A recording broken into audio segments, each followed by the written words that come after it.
On September 25th, the Chinese Communist Party, CCP, test-fired a so-called new intercontinental ballistic missile, ICBM, over the Pacific. Their propaganda immediately hyped it up, claiming the missile flew incredibly high, supposedly going beyond the detection range of U.S. satellites. They boasted that it didn't use much fuel, but could still maneuver in space, making it difficult to intercept.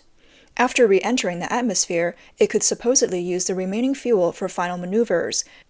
The CCP also claimed that once this missile is equipped with a nuclear warhead, it could deter the U.S., creating a so-called nuclear equivalence.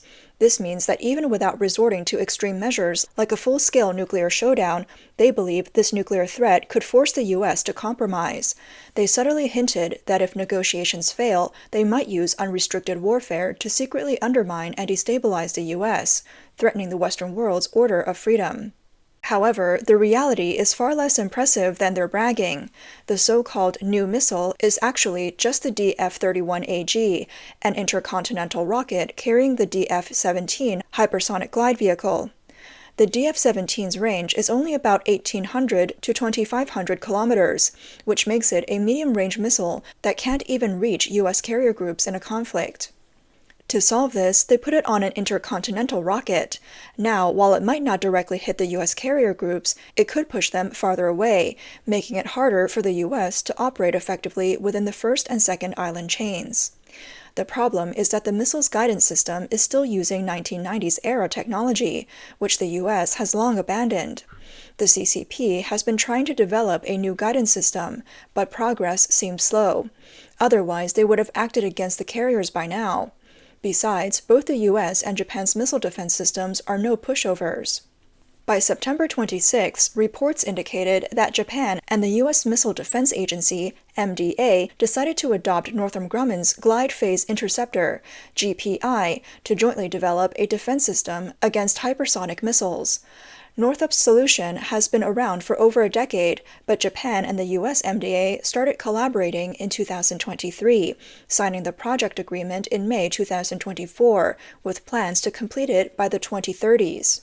Northrop's multi-domain defense system uses sensors from both ground and space to create a surveillance network, constantly tracking CCP missile movements. With the integration of multi-source intelligence and smart algorithms, the warning system could already be on alert even before the CCP decides whether to press the launch button. Recently, the CIA released a video aimed at helping Chinese citizens understand how to safely pass intelligence to the agency. This shows that efforts to gather early information on the CCP's missile launches are well underway. Clearly, someone within China wants to leak information, but fears being caught by the CCP if they send it directly. So, the CIA encourages the Chinese public to submit intelligence collectively, allowing key information from insiders to blend into the flood of data from ordinary citizens, ensuring it safely reaches the CIA. It's evident that the shadow of conflict is drawing near, and the CIA needs this intelligence to detect early signs of CCP missile launches. These reports could work alongside the multi-layered U.S. sensor networks and early warning systems.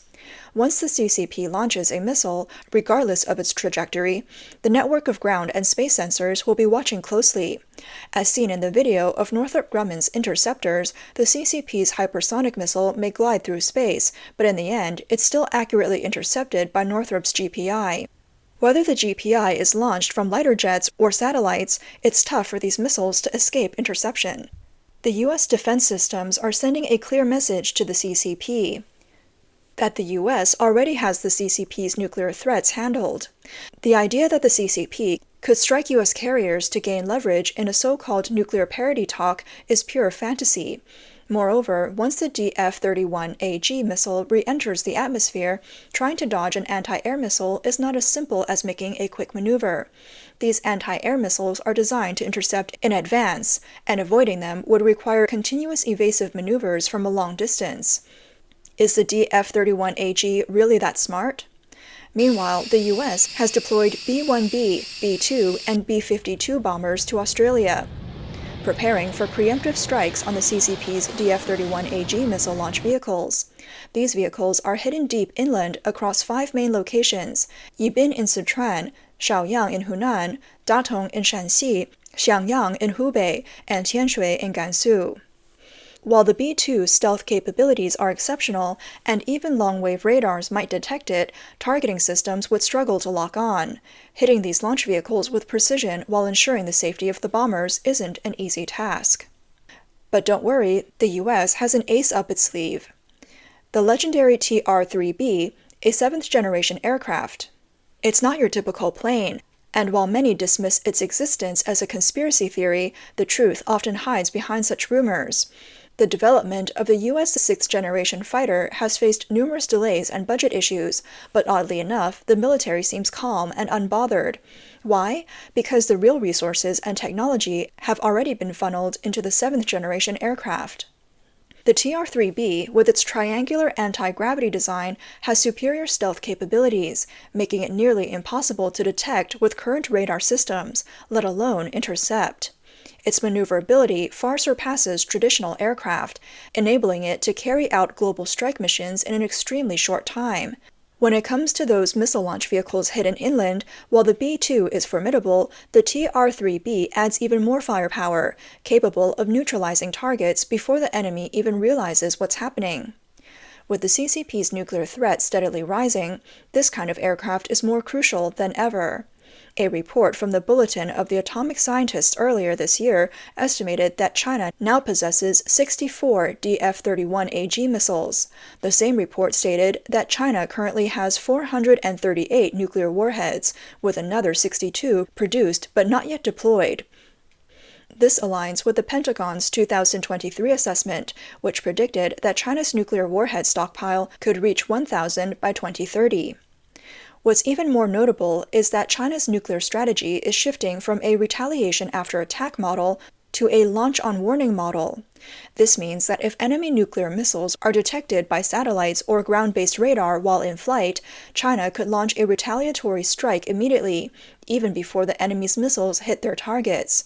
Can the US afford to ignore this? If the US truly didn't have anti-gravity aircraft, China might have already engaged in direct confrontation with the US.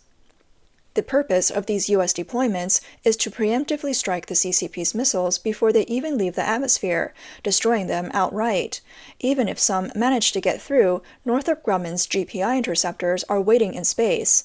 Once a missile enters the atmosphere, the ever-advancing U.S. missile defense systems are fully prepared to respond.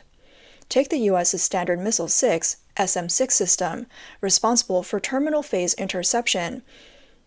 With an intercept altitude of 10 to 20 kilometers, the extended-range SM-6 Block 1B is expected to be in service this year.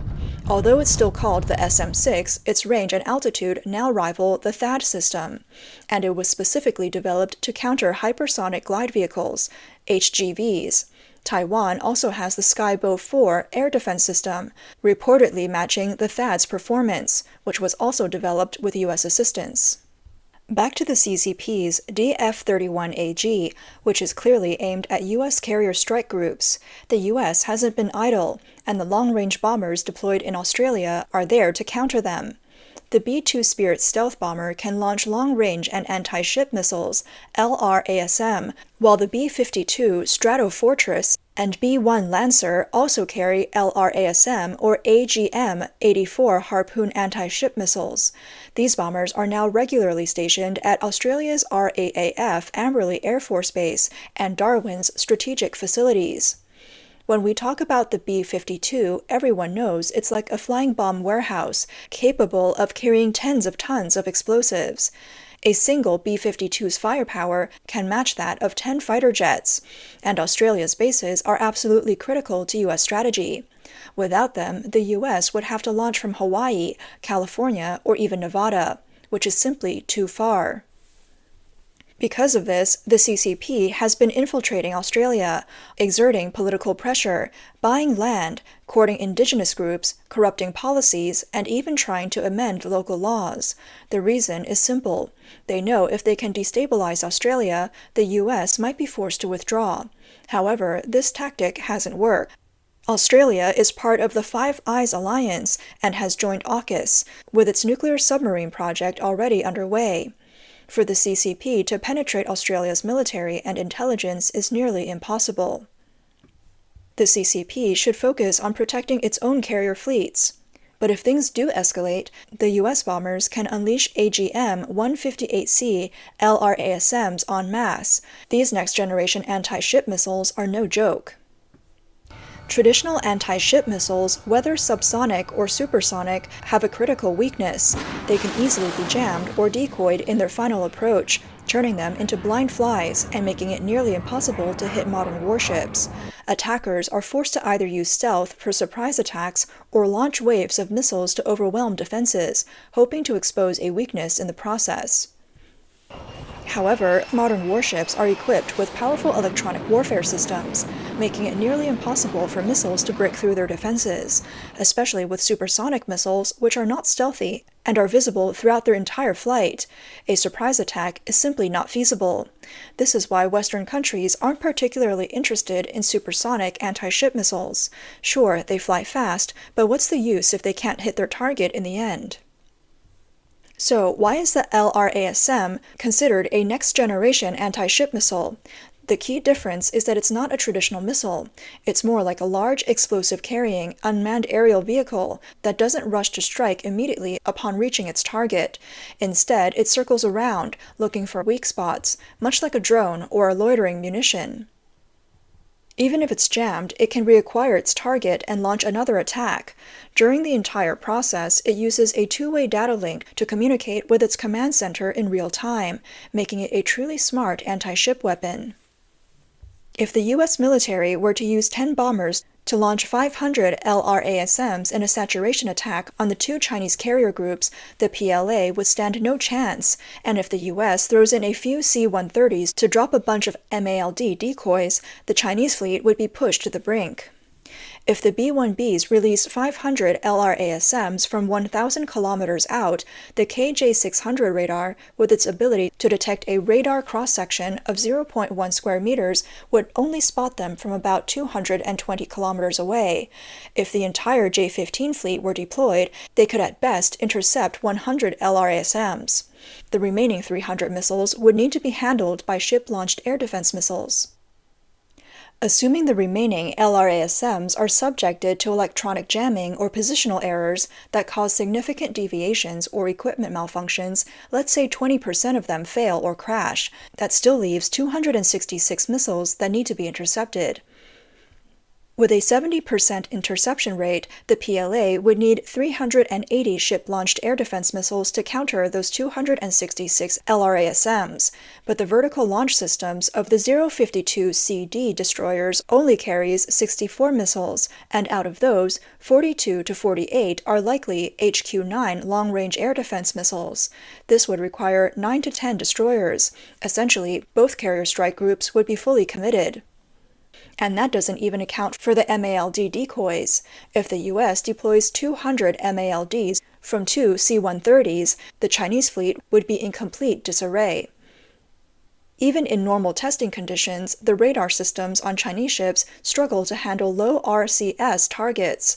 Adding electronic warfare into the mix, even in calm seas, would drastically reduce radar effectiveness and air defense capabilities. This would lead to significant errors in missile guidance and fire distribution, consuming far more air defense missiles than in ideal conditions. In short, the PLA wouldn't be able to withstand a saturation attack of 500 LRASMs. If those 500 missiles were launched, both the PLA's carrier strike groups would be sunk. This is why Pacific Air Forces Commander General Kevin Schneider confidently stated, "Our mission is to sink ships." The US military has been preparing for a scenario for a long time.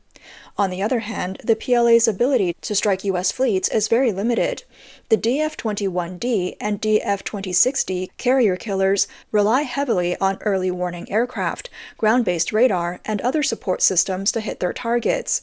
Without these, they can't even aim accurately. Moreover, US fleets are equipped with the Aegis Combat System and the Standard Missile-6, which has powerful cruise missile interception capabilities and long-range coverage. The PLA's anti-ship missiles wouldn't even reach the US fleet's defensive perimeter before being intercepted by SM-6 missiles. For China's carrier killers to break through US defenses would be extremely challenging. If the LRASM is so advanced, why doesn't the PLA just copy it? The simple answer is, they lack the necessary technology. The LRASM's warhead is much larger than that of the YJ-18, but it only weighs about 1 ton, which means even regular fighter jets like the FA-18 can carry it. This is thanks to its use of advanced composite materials and a highly efficient propulsion system, with a compact design. In contrast, the PLA's YJ-18 weighs 2 to 3 tons and requires either ships or ground-based launchers, or at best, large bombers to carry it. The LRASM also has excellent stealth capabilities, making it harder for enemy radars to detect it as it approaches its target. The YJ-18, on the other hand, relies more on supersonic speed to break through defenses, but the U.S. air defense systems can easily shoot it down. In response to China's mass deployment of YJ missiles, the U.S. has a comprehensive, multi-layered defense strategy. First, the F-35 takes the stage. Despite China's radar efforts to track it, the F-35 remains elusive, like a ghost. Its advanced sensors not only monitor the battlefield, but also allow it to penetrate enemy airspace for reconnaissance. While each F-35 surveillance range is limited, the U.S. is smart about deploying several at once, armed with air-to-air missiles, making the operation highly reliable. Take this past July, for example. The U.S. announced the deployment of F-35C carrier-based aircraft in Japan to support the USS George Washington. With this move, all 3 F-35 variants are now stationed in Japan, specifically to counter China's growing military presence. As for China's YJ-18 anti-ship missiles, the U.S. has plenty of solutions. They can call B-1B bombers to air-launch SM-6 missiles from afar, intercepting the incoming missiles. Fire control systems are handled by the F, making interception straightforward. Even the FA-18EF jets can intercept, and the early Burke-class destroyers or Ticonderoga-class cruisers can launch SM-6 or ESSM Sea Sparrow missiles to neutralize the threat. Additionally, the F-35 can confuse the guidance systems of Chinese missiles, making them lose track of their targets. Ships can also deploy decoys and chaff to further increase interception success rates. The strategy reduces U.S. fighter losses and conserves about half the ammunition. Even though the PLA has been building warships like crazy, only a handful of them are truly combat-ready, mainly the 052D destroyers and 054A frigates. The 052D's data links and electronic systems are riddled with flaws, and they can't even communicate properly with their own aircraft. Without the aircraft carriers, the 052D can't fire air defense missiles beyond its radar's range. Another issue is the size of the PLA's missiles. Once they've fired one wave, resupply becomes difficult. In a prolonged battle, the PLA's carrier groups can easily run out of ammunition, leaving them defenseless. Plus, their carrier-based aircraft suffer from fuel and ammunition shortages.